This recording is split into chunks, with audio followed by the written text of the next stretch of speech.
Welcome back to the laboratory. It's Chef Mark today with 4 tools from the kitchen that you might not know that you need. Let's check out what the pros are using and see if it's right for your home.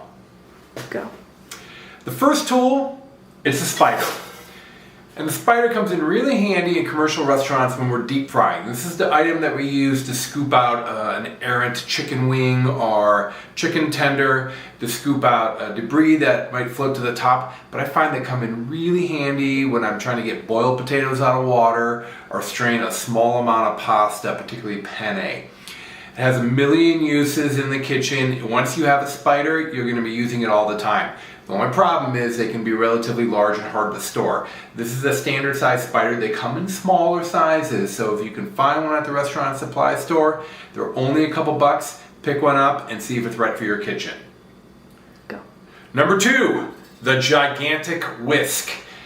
And what do we need a whisk this big for? Well, I'll tell you, if you're making whipped cream at home or if you're stirring a vinaigrette, having a larger whisk sometimes is more convenient. You have a bigger handle to hold. You're getting more work done every time you go back and forth with your whisk.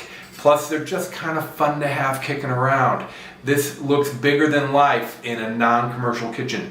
But I'll tell you what, in a pro kitchen, this is considered a medium whisk. If you don't have a huge whisk, pick one up when you're at the restaurant supply store, give it a shot. What do we have next? It's the China cap. There's 2 different kinds of cone-shaped strainers. We have the China cap and the chinois, which is much, much finer. And this is great as a replacement for a colander. You can drain pasta through it, you can strain sauces. Let's say you're making a sauce that has a lot of mirepoix and you need to get that out of there for that nice, smooth restaurant-style sauce. This is the tool for the job. You can also, if you're straining, let's say tomato sauce and you want to get the skins and seeds out, you can use the back of a ladle, push all the sauce out, but you end up with the debris left inside of this. Again, it's a little tricky to store, but you see where I'm going with this? Everything we've talked about's got a handle, so you can hook this stuff. So if you have a style of kitchen where you have a pot rack, these things not only are visually interesting to look at, but very functional as well. And last, we have the sizzle pan. Sizzle pan, they're either pewter or aluminum. You can see it's very thick. These are relatively heavy, and sizzle pans come in very handy in a restaurant. We pick them up with tongs and we'll take a steak or a piece of fish, go directly under the broiler with these.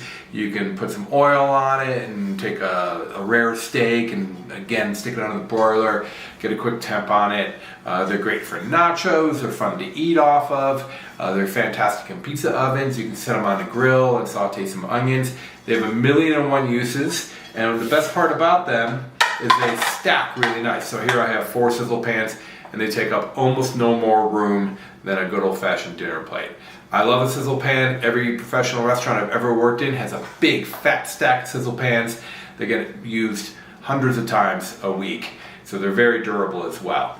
Check out a sizzle pan.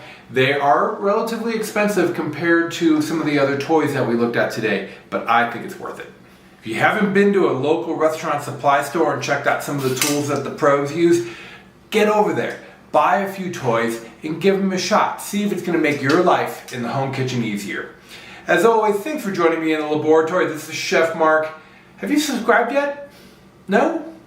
Go ahead, click that button. I'll wait. Thank you. We'll see you next time.